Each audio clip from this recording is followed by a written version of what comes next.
Um abraço aí, pessoal. Até amanhã. Tchau. Então, vamos aqui, rumo ao tricampeonato, votamos no Prêmio Best, concorremos em 2 categorias. Muito obrigado a Maria do Socorro. Vamos já dar um bom dia geral aqui a Liana e ao Aquiles. Bom dia, Liana, tudo bem? Bom dia, Léo. Bom dia, Aquiles. Bom dia, comunidade 247. Bom dia, Aquiles. Você está bem? Bom dia, Leonardo. Estou bem. Bom dia, Liana. Bom dia, comunidade. Boa terça-feira para a gente. Terça-feira começou quente. Quente, já tem prisão de desembargador. Ó. Polícia Federal prende desembargador relator do caso TH Joias no TRF2. Liana, acabou de ser deflagrada essa operação. É um caso mais ou menos parecido com o ex-presidente da Alerj, o Bacelar, que também, na verdade, no caso desse desembargador, ele teria vazado informações aí para o crime organizado, né? Isso mostra, na verdade, o crime infiltrado em todas as instituições do Rio de Janeiro. Diga lá, Liana. E esse desembargador, pela matéria que eu acabei de ler, ele já havia sido afastado por venda de sentenças no Espírito Santo. Então, ele ficou 17 anos afastado e voltou agora recentemente, em 2022, foi promovido a desembargador e já está envolvido com um crime organizado. E a esposa dele trabalhava na diretoria-geral da Alerj. É um caso, mais um caso que nos causa estupefação de ver como o judiciário está comprometido, muitas vezes, com o crime organizado também, né? Então, o desembargador, relator, ele é o relator do caso do TH Joias, então é ele que toma todas as decisões monocráticas, e ele, então, é suspeito de passar informações sigilosas para o Comando Vermelho. Muito preocupante e, sobretudo, preocupante porque o judiciário precisa ser imparcial, né, Léo? É o óbvio, mas essa obviedade é o fundamento da existência do judiciário. O judiciário, diferente do legislativo e diferente do executivo, é pautado pela imparcialidade. Sem imparcialidade, o judiciário não existe. É a matriz fundante do judiciário. Então, por mais que seja óbvio dizer isso, sem imparcialidade, não existe fundamento para o judiciário existir. Então, é muito indignante, muito preocupante que haja casos de venda de sentença, caso de desvio de informação e para interessados, no caso até para uma facção criminosa, como é o Comando Vermelho. O próprio caso do Sérgio Moro era extremamente preocupante, porque quando nós descobrimos com a Vaza Jato que o juiz trocava informações e negociava diretamente com uma das partes, que era o Ministério Público, isso colocava por terra a imparcialidade do magistrado e do judiciário. Então, essas coisas têm que nos causar muita preocupação e muita indignação, porque, diferente do executivo e do legislativo, que atuam com base em interesses, ou seja, eles tomam partido de interesses específicos, o judiciário deveria ser pautado pela imparcialidade. Quando isso não ocorre, o próprio sentido da existência do judiciário cai por terra. Muito, muito preocupante. Vou passar para você, Aquiles, o nome do desembargador, ele é esse aqui, ó, é o Macário Júdice Neto, está aqui na foto, né? Polícia Federal prendendo um desembargador do TRF2, suspeito de vazar informações para o Comando Vermelho. E o Carlos Roberto fala: o crime organizado está infiltrado em diversas instituições em todo o Brasil. Diga lá, Aquiles. Léo e Liana, eu fiquei impressionado com essa notícia, o fato de um magistrado ficar 17 anos afastado das suas funções e depois volta promovido. Como é que funciona um sistema desse, que mantém uma pessoa responsável por julgar processos de tamanha importância, afastado durante tanto tempo, e depois retoma, assim, como se nada tivesse acontecido? Não tem um trabalhador em outra esfera que passe por situação semelhante. Assim. É um absurdo, a meu ver. Né? E reiterar políticas criminosas, condutas reprováveis que motivaram o seu afastamento. né? Ou seja, ele é um reincidente. E mostra, como a Liana falou, o potencial de infiltração do poder econômico, sobretudo, oriundo de atividades criminosas, como é o narcotráfico e as facções criminosas, dentro do poder judiciário. Há uma contaminação inegável. E é louvável que as instituições da República estejam finalmente decididas a desbaratar esse esquema. Não é só um desembargador, é um conjunto de pessoas que estão a serviço do crime organizado, como nós estamos vendo no poder legislativo, haja vista a prisão desse deputado TH Joias e também do próprio presidente da Assembleia Legislativa. Então, ou seja, o comando do Poder Legislativo do Rio de Janeiro estava completamente dominado, contaminado por influência do crime organizado. E agora a gente está vendo também que parcelas do Poder Judiciário também estão nesse esquema. Eu só lamento que essa decisão não se espalhe ou não se aplique a outros casos, como no caso, por exemplo, da anulação do caso da rachadinha do Flávio Bolsonaro, que simplesmente não andou também. Não estou dizendo que tem uma ligação com algum juiz desembargador, mas simplesmente um caso que estava ali flagrante, que não andou por falta de, enfim, por uma decisão superior aí que anulou todo o processo, e ficou por isso mesmo. Então, assim, se cada pena que você puxar ali no judiciário sai uma galinha. Parece que essa é a imagem que o Rio de Janeiro passa para a gente. Já já a gente vai chegar no Legislativo Federal, porque tem gente implicada no Banco Master também, né? O César está dizendo, alguém acredita que o judiciário brasileiro é imparcial? Mas, Liana, eu queria, na verdade... olha, eu não sou muito de elogiar a Miriam Leitão, não, por conta do papel que ela teve no golpe de Estado contra a presidenta Dilma Rousseff. Mas ontem ela fez uma reflexão bem interessante sobre a fuga do Alexandre Ramagem, porque o Ramagem fugiu do Brasil com a ajuda de um garimpeiro, né, lá de Roraima, daqueles... e totalmente ligado ao crime organizado. Ela fez, olha, se o Ramagem, chefe da ABIN, que seria o chefe da Polícia Federal, era o cara que... Aliás, o Joaquim sempre conta essa história, né? O Ramagem teria sido diretor-geral da Polícia Federal e só não foi porque não tinha lá um título que é necessário, não era delegado, era agente, alguma coisa assim, se eu não me engano, né? Não, na verdade, no caso do Ramagem, acho que teve alguma disputa lá com o Alexandre de Moraes, alguma coisa desse tipo, mas ele estava envolvido diretamente no evento de Juiz de Fora, né? E aí ele foge do Brasil com a ajuda de um garimpeiro, né? Aí a Miriam escreveu assim, isso mostra que tipo de policial federal que é o Alexandre Ramagem.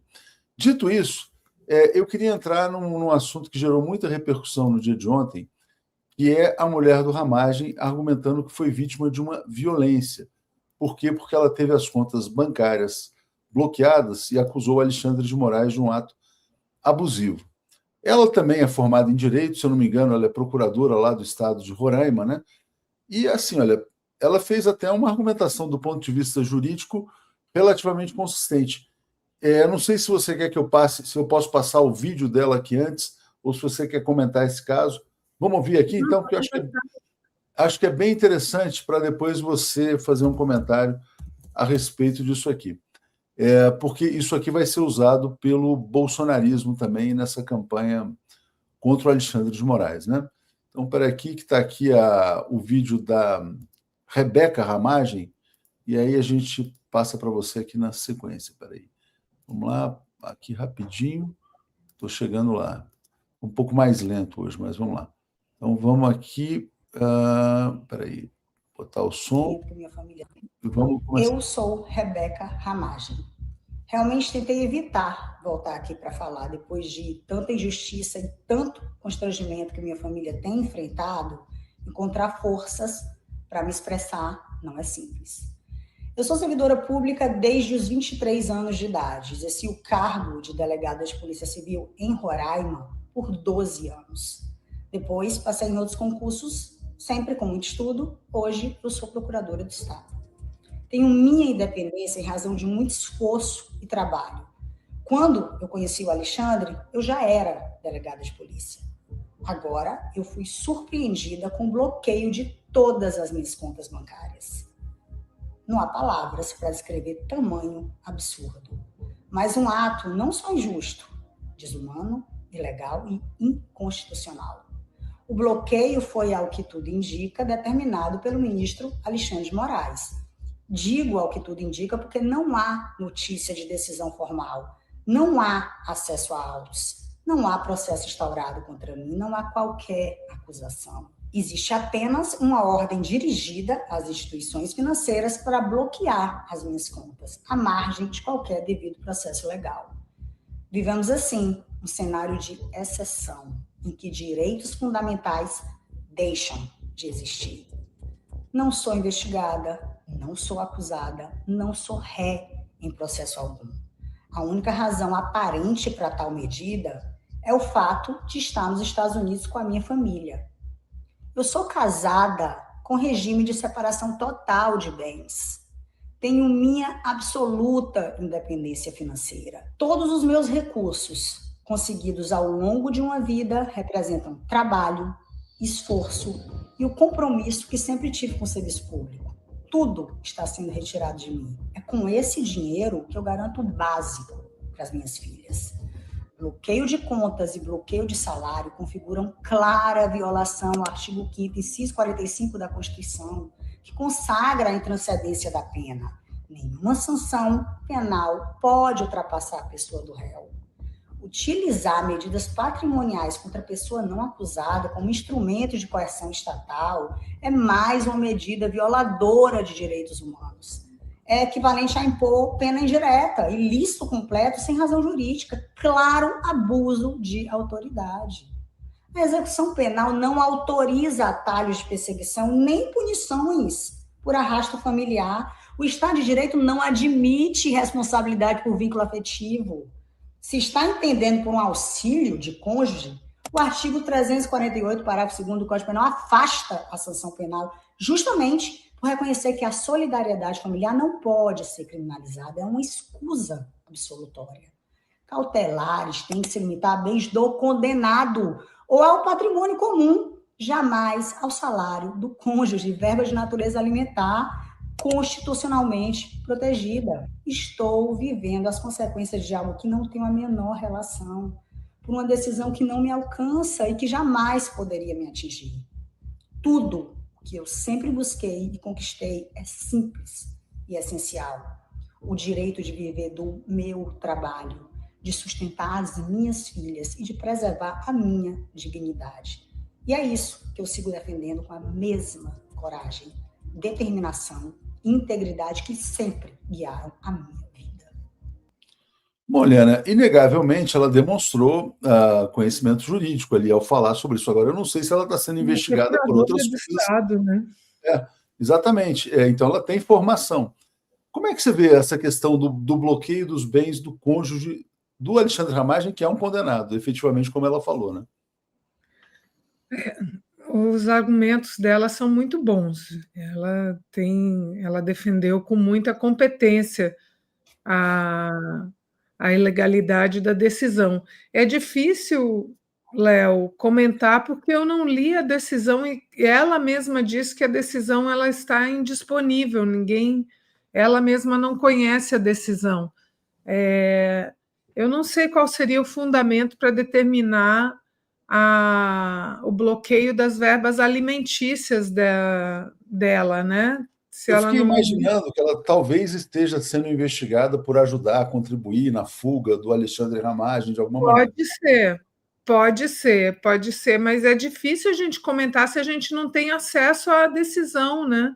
Não tem uma petição que a gente conheça. Não estou dizendo que não haja a petição ou a decisão, estou dizendo que a gente desconhece. Aí a gente só ouviu uma das versões, que é a versão dela, e não sabe se ela está sendo acusada de alguma coisa, de prover uma fuga, e obviamente ilícita, né? Não sabe se ela acabou sendo envolvida, porque ela está nos Estados Unidos junto com Ramagem.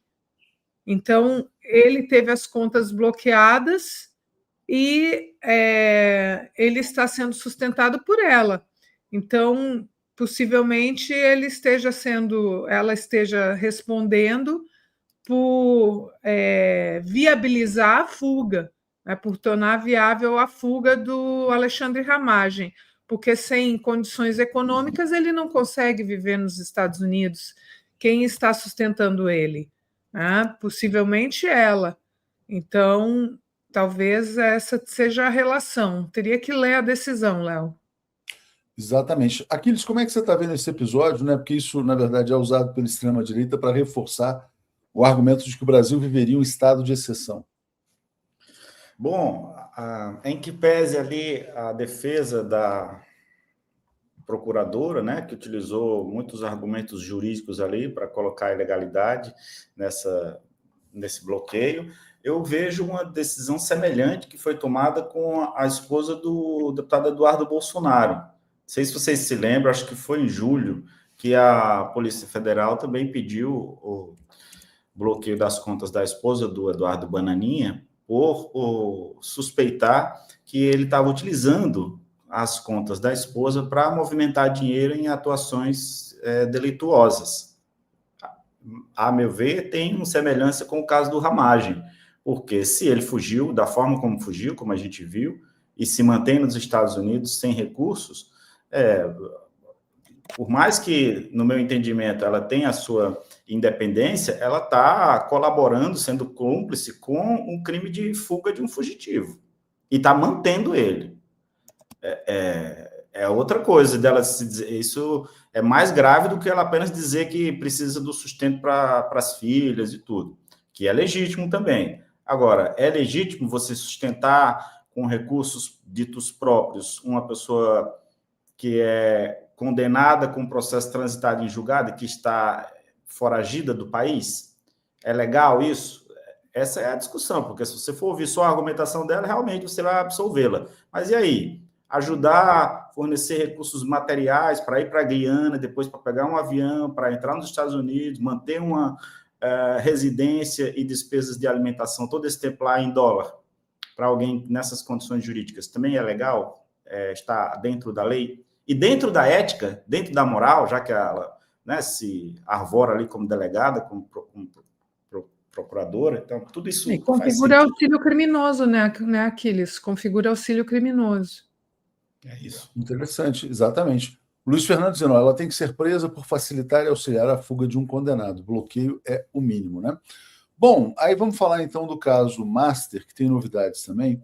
O ministro Toffoli, que vinha sendo muito criticado, autorizou diligências da Polícia Federal e investigação sobre o Master, e o diretor-geral da Polícia Federal, que é o Andrei Rodrigues, ele falou o seguinte, que diz, olha, aqui não vai ter nenhum prejuízo às investigações, e confirmou que existe uma autoridade com foro sendo investigada também pela relação com o Banco Master, né? Todo mundo sabe, em Brasília, que a pessoa mais ligada ao Daniel Vorcaro é o Ciro Nogueira, senador pelo Piauí. Não sei se ele é a pessoa investigada, mas é a pessoa tida como mais próxima ao banco, né? Liana, você acha que isso aí ajuda, então, a dissipar a questão Banco Master, melhora a situação do Supremo, enfim? Com certeza. E, recentemente, o diretor da Polícia Federal deu um depoimento dizendo que a atuação, no caso do Banco Master, está tramitando regularmente, que não houve nenhum empecilho às investigações da Polícia Federal, tendo o caso seguido para a competência do Supremo Tribunal Federal, porque houve um mal-estar muito grande com a opinião pública, desde que o caso foi para o Supremo Tribunal Federal. O Toffoli colocou sob sigilo todas as ações, e isso gerou um mal-estar muito grande. Então, o diretor da Polícia Federal deu um depoimento dizendo que não houve nenhum empecilho às investigações, que eles encontraram. Eu continuo defendendo que o caso seria de atribuição da primeira instância, porque o contrato que envolve um deputado federal da Bahia é um contrato imobiliário que não tem nada a ver com as transações que eram as fraudes em carteiras de crédito que estavam sendo investigadas no Banco Master, né, em relação ao Banco Master e o BRB. Mas a Polícia Federal anunciou que não havia nenhum tipo de prejuízo nas investigações, e agora o ministro Dias Toffoli dá seguimento ou determina investigações no caso Master, porque ele determinou que nenhuma investigação, nenhum ato de investigação poderia ocorrer sem a sua determinação. Essa decisão também pegou muito mal, né? Nenhum ato de investigação da polícia poderia ocorrer sem a determinação do ministro Dias Toffoli. Então, agora ele determina algumas ações de investigação e isso, digamos assim, melhora a percepção do andamento do caso no Supremo Tribunal Federal, mas tudo é muito obscuro, sabe, Léo? A própria competência do Supremo Tribunal Federal é questionável, o motivo pelo qual o caso foi colocado sob sigilo também, a necessidade de que o ministro Dias Toffoli determine todas as ações de investigação que pode fazer com que essas medidas investigatórias e acautelatórias se tornem muito demoradas. Enfim, toda a situação é muito estranha. Tudo muito estranho. E aqui, obrigado ao Aderson de Brito, que se tornou assinante, né? Vou ler esse comentário aqui da Deise também sobre o caso da esposa do Ramagem. Fala, engraçado a esposa usar tanto argumento jurídico e nada falar sobre a fuga com a ajuda de criminosos, né? Eu botei na tela também a matéria aqui do diretor-geral da Polícia Federal, né? Dizendo que tem alguém com foro sendo investigado, dizendo que não há prejuízo. A gente já falou sobre isso. Aquiles, hoje saiu um manifesto nos jornais, assinado por grandes bilionários, inclusive, o Armínio Fraga é um deles, vários, o dono da Porto Seguro, que é o Jaime Garfinkel, muita gente defendendo um código de ética no Supremo Tribunal Federal, né? Exatamente em função dessas viagens que os ministros fazem, da proposta que o Fachin faz também de um código de ética para que acabe essa participação em eventos, grandes seminários, etc. e tal. Eu acho que tem a ver com o caso Toffoli e também com o contrato da esposa do Alexandre de Moraes, né? E a gente tem essa notícia. Código de conduta gera tensão interna, desafia o início da gestão Fachin. Você defende um código de ética para os ministros do Supremo, Aquiles? Com certeza, né, Atush? Já não é de hoje que essas relações, vou dizer aqui, promíscuas, muitas vezes, entre autoridades da alta cúpula do Poder Judiciário com empresas, com investigados, com pessoas que transitam nos meandros, nas coxias do poder em Brasília, é algo lamentável, lastimável. A decisão do ministro Dias Toffoli, ela vem ali depois da Polícia Federal, depois de uma triangulação, porque o Ministério Público Federal pediu para que, como bem lembrou a Liana, que fosse extraída essa prerrogativa de foro, que estava relacionada ao contrato imobiliário com o deputado, num caso à parte, e mantivesse a investigação. E a Polícia Federal entrou em campo para dar um tom, a meu ver, político, no sentido de dizer, olha, botou panos quentes ali, não, vai dar para investigar, não tem prejuízo nenhum.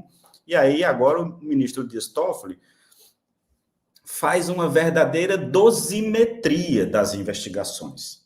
Porque ele diz que só quando ele autorizar é que as coisas podem avançar, na prática, ele controla o trânsito das investigações, o avanço das investigações, para saber o quê? Antecipadamente, se a quem chegou, quem foi que caiu, quando a Polícia Federal avançou nas investigações. Nesse fim de semana, a gente estava no plantão, noticiamos que o celular do Daniel Vorcaro tem lá contatos de 3 ministros do STF, um governador, né, e autoridades da cúpula do Congresso. Tinha lá do STF Dias Toffoli, Alexandre de Moraes, Cássio Nunes Marques, Ibanez Rocha, que é o dono, que é o responsável pelo BRB, que deu 12 bilhões de reais em títulos podres para o Banco Master. Tem, na cúpula do Congresso, tinha lá contatos do Arthur Lira, Hugo Mota, Davi Alcolumbre. Faz sentido tudo isso?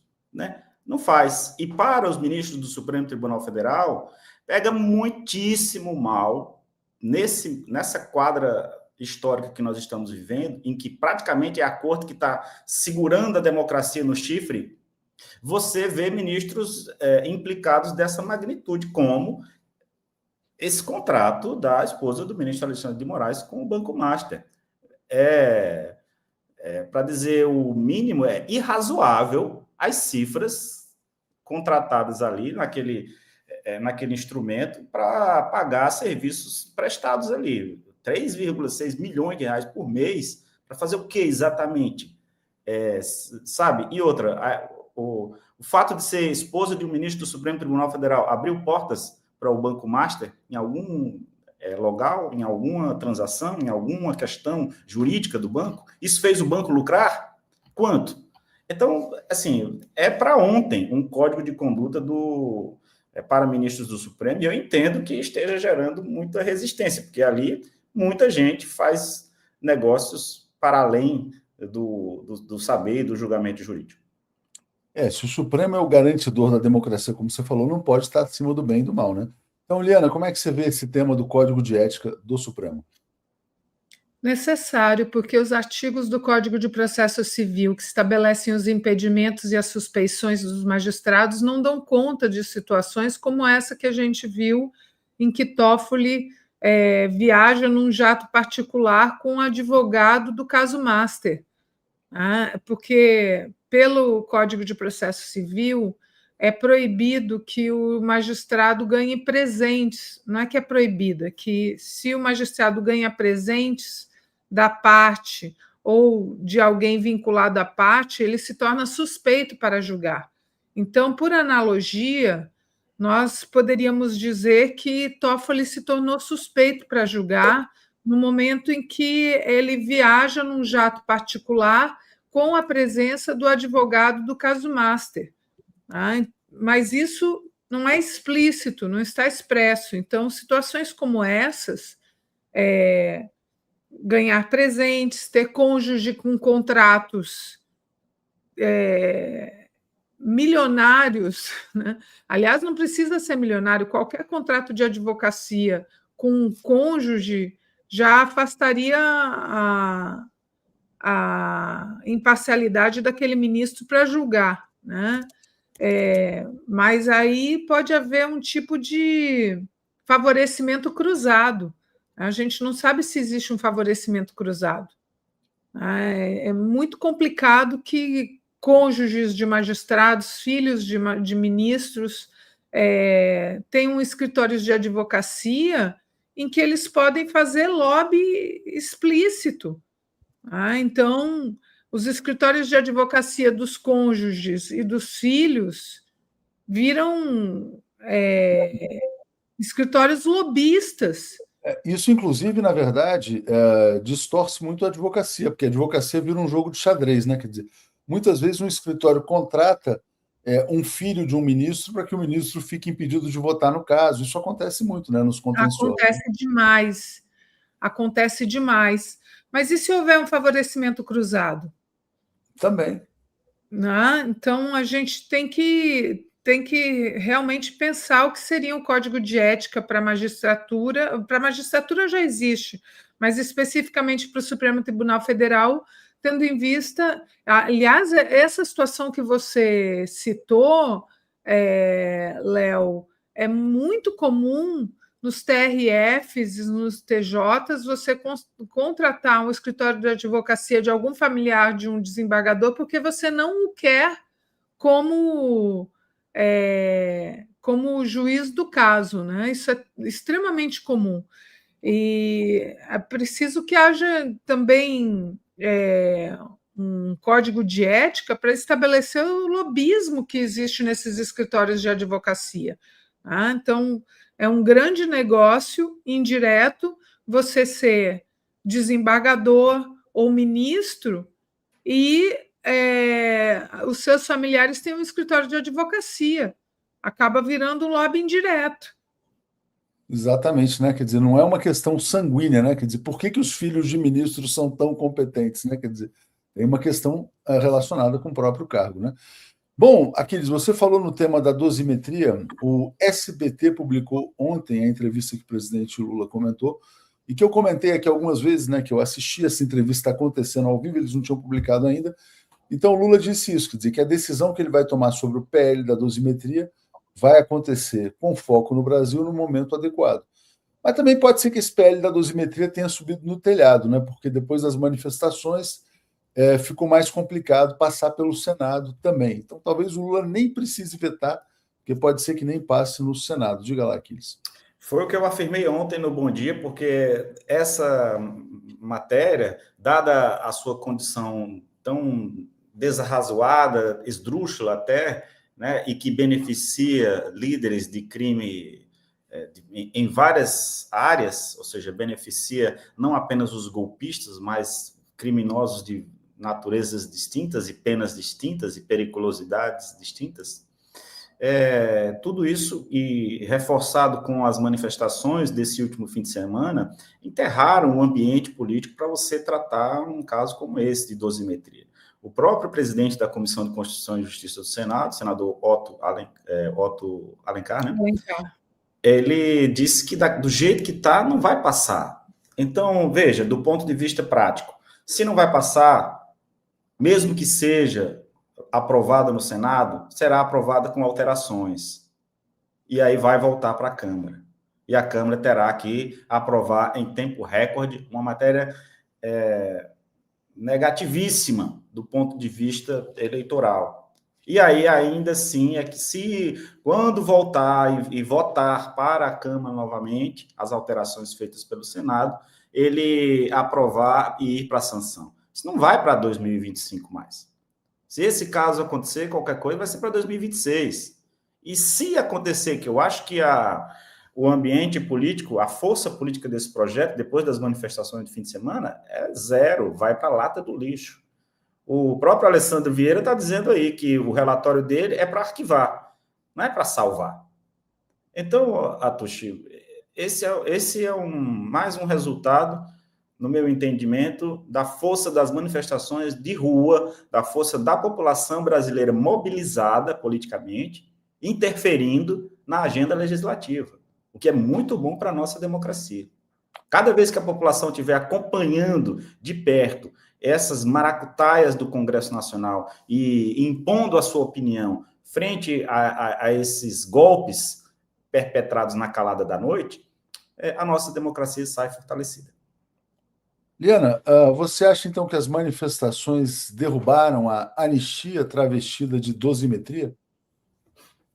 Bom, primeiro eu quero dizer que no ato aqui em Recife, a quantidade de gente que me abraçou dizendo que acompanhava Bom Dia 247, a TV 247, mandando beijo para vocês, foi gigantesca.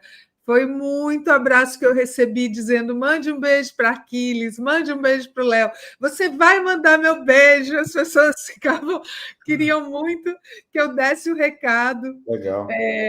Então, o Brasil 247, a comunidade 247 estava em peso nas ruas. Eu fiquei muito orgulhosa de ver uma foto da minha tia de 87 anos na rua lá em Porto Alegre, junto com a Maria do Rosário. Eu fiquei orgulhosa, ela foi sozinha para a manifestação, com 87 anos de idade, ela foi sozinha para o ato.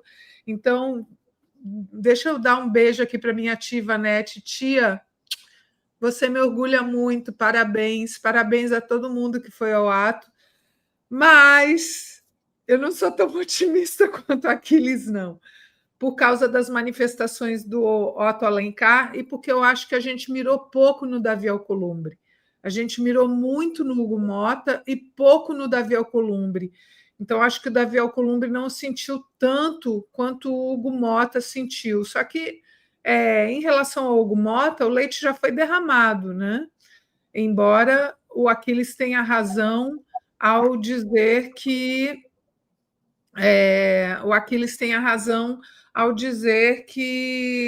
qualquer alteração que haja no Senado, o projeto precisa voltar para a Câmara para haver nova votação. Isso não acontece mais em 2025 e é pauta negativa para 2026. Agora, o que me preocupou em relação à fala do senador Otto Alencar é que ele disse que o projeto, do jeito como estava, não passaria.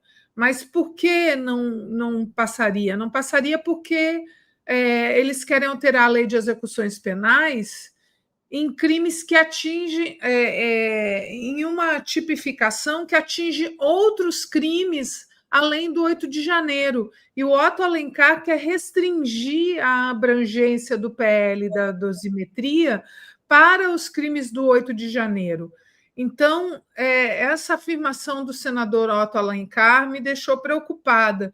Eu era mais esperançosa em relação à posição do senador Otto Alencar para que na CCJ do Senado o projeto fosse definitivamente enterrado. Mas quando eu li que ele quer salvar o PL da dosimetria em relação ao 8 de janeiro, mas restringir ao 8 de janeiro, eu fiquei mais preocupada. Então, eu estou aguardando para ver qual vai ser o desenrolar da história. Espero que o projeto seja enterrado no Senado, espero, mas não estou com tanto otimismo quanto Aquiles. Agora, uma coisa positiva, Léo, é que se realmente o projeto de lei for alterado para se restringir apenas aos crimes do 8 de janeiro, ele é mais facilmente considerado inconstitucional no Supremo Tribunal Federal. Então, isso é um aspecto positivo, porque seria uma lei feita com destinatário certo, desvio de poder legislativo, e isso poderia configurar mais facilmente a inconstitucionalidade do projeto de lei no Supremo Tribunal Federal. Muito bom. Bom, vamos lá, vamos aguardar para ver o que o Congresso vai decidir, né? O Hussein fala: cônjuge é isento de pena por ajudar financeiramente foragido, mas não é isento de ajuda real, ou seja, destruição de provas. Acho que Xandão sabe. Vamos aguardar, como disse a Eliana, né, a decisão. E a Lenise: bom dia, meninos. O Alex está malzinho, beijinhos de BH. O Alex está em recuperação, a gente espera tê-lo aqui em breve, né? Não sei quando que ele vai ter alta, mas a expectativa era de 1 semana a 1 mês, né? Então estamos aqui acompanhando o caso do Alex todos os dias. Sobre o Rio de Janeiro, o caso do TH Joia, do desembargador lá preso, né, no Rio de Janeiro, só para lembrar que também foram determinadas novas buscas contra o Rodrigo Bacelar. E aqui eu queria trazer um outro tema para vocês que é interessante. Hoje, o Tarcísio de Freitas e o Ricardo Nunes vão ter uma reunião com o Alexandre Silveira, ministro de Minas e Energia, e vão pedir a intervenção federal na Enel, por maus serviços prestados na cidade de São Paulo. Tem gente que está sem energia há mais de 4 dias aqui na cidade de São Paulo. Como é que você vê essa questão de caçar a concessão dessa empresa italiana? É um absurdo o que essa empresa está fazendo com a população de São Paulo, né? Não é de hoje. Nós já vimos esse filme ser repetido outras vezes em anos anteriores. Chega a ser hilário, chega a ser cômico, embora seja mais trágico do que cômico, o fato de você ter esses dois personagens políticos aí, que são absolutamente liberais, defensores de que o Estado se exima do seu poder de regular o mercado e deixe para o mercado colocar ordem nessa zona toda, o que nós estamos presenciando, constatando o que está acontecendo, é que esses dois personagens estejam diante do governo federal da União pedindo uma ação estatizante, pedindo ajuda ao Estado. São dois representantes públicos que defendem o mercado, que na hora que uma coisa dá errada, vão pedir pinico para o Estado. Essa é a situação política que nós estamos vendo. Cadê o neoliberalismo que tudo regula, Tarcísio de Freitas? Com base nisso, a própria Enel poderia se autorregular. Mas não, é óbvio que não, porque está tudo esculhambado já. E não é de hoje que a gente tem indícios de que essa empresa não tem capacidade para lidar com o tamanho do desafio que é fornecer energia elétrica para uma cidade como São Paulo, 12 milhões de habitantes. E são os pobres que estão sofrendo mais, porque nos Jardins, em Perdizes, na Vila Paulista, onde você quer que procure de bairros nobres, todo mundo já está com energia elétrica. A maioria onde não está é nas periferias. Então, o ministro Alexandre Silveira já deu uma manifestação dura, no sentido de que pode sim rever a concessão, a autorização para a Enel funcionar em São Paulo, e vamos ver como é que isso vai se encaminhar, né? O governo Lula precisa ser muito bem ativo e assertivo para que colha também os dividendos políticos de uma melhora que vai acontecer nessa mudança toda, né? Para não só entrar como coadjuvante nessa crise toda. Tem que entrar, ser o protagonista da ação, quem resolveu a ação, e dizer depois para a população paulista, não foi o Ricardo Nunes nem o Tarcísio quem resolveu a energia, o governo federal. Exatamente. O Benito está dizendo, em pouco tempo vai começar a pane na Sabesp também, né? O Hussein está dizendo, Tarcísio não é o mesmo que privatizou a Sabesp? Pois é, privatizou a Sabesp, agora tem que torcer para não acontecer problemas, né? E dizendo, vida real, privatizar só piora. Liana, como é que você vê? Você defenderia também uma intervenção numa distribuidora ineficiente, como é o caso da Enel? Defendo a intervenção federal, sim, e defendo, sobretudo, que não haja privatizações em áreas estratégicas. Eu só lembro de Tarcísio com aquele martelo batendo daquele jeito descontrolado. Não sei se vocês não têm essa cena aí do Tarcísio batendo o martelo da privatização de maneira descontrolada, jogando o martelo. Essa cena, para mim, é dantesca. É uma cena de um governador desequilibrado. Imagina se fosse uma mulher fazendo uma coisa daquelas, do que ela seria xingada. Um homem desequilibrado, defendendo a privatização como se a privatização fosse solução, quando não é, agravamento de toda e qualquer crise. Aqui em Pernambuco, nós estamos correndo o risco de ter a Compesa, que é a Companhia de Água e Saneamento, privatizada. Nós temos uma situação nacional que é a CBTU, a Companhia Brasileira de Trens Urbanos, está no Plano Nacional de Desestatização. Aliás, quero fazer um apelo ao ministro Rui Costa para que tire a CBTU do Plano Nacional de Desestatização. A gente não pode ter o metrô privatizado. Privatização não funciona. Esse caso da Enel só comprova o que todo mundo já sabe. A privatização é a pioria e o agravamento de qualquer crise, até porque para privatizar sempre são feitos investimentos públicos consistentes antes de entregar o equipamento público para uma empresa privada. Isso é um absurdo. A gente enxerga as empresas públicas num processo de desmonte que é voluntário, que é desejado como parte estruturante da entrega daquela estatal para as mãos privadas. Isso é inaceitável. Eu me lembro do Noam Chomsky falando sobre o papel estratégico das empresas públicas.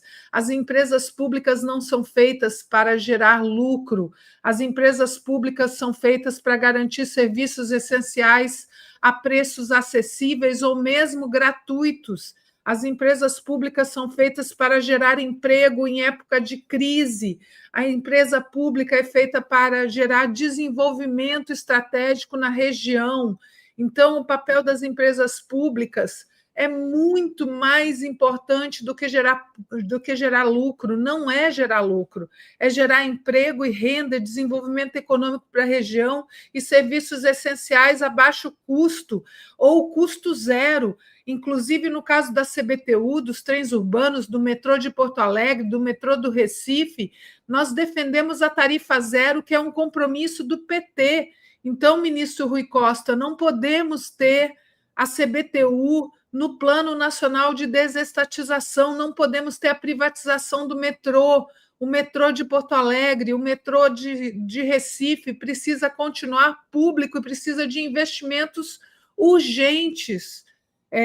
Então, o caso da Enel só comprova a falência das privatizações. E eu defendo, sim, a intervenção federal e defendo que aquilo que nós não privatizamos ainda, nós mantenhamos como público. É isso que eu defendo, Léo. Isso aí, ó. A Júnia Lage fala assim, ó, quanto à Enel, é isso que o maldito Zema quer fazer. O Alisson Santos, é verdade que a CEMIG estatal socorre São Paulo? É muito provável, mas se depender do Zema, não vai sobrar CEMIG estatal. Né? E o Alex está dizendo, um amigo que mora em Florença diz que a Enel é uma das piores empresas da Itália, lá é muito, muito ruim. Aquele, só para a gente fechar aqui, tema muito importante, né, que aliás é o nosso tema principal, nem deu tempo de falar ainda.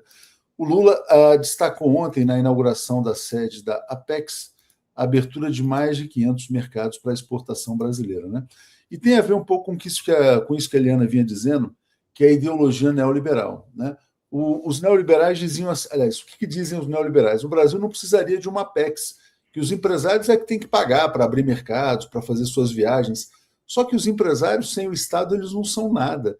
Né? Porque, no fundo, quem abre mercado é o Estado, é a diplomacia, né? É a simpatia de um presidente como Lula, que é respeitado no mundo inteiro.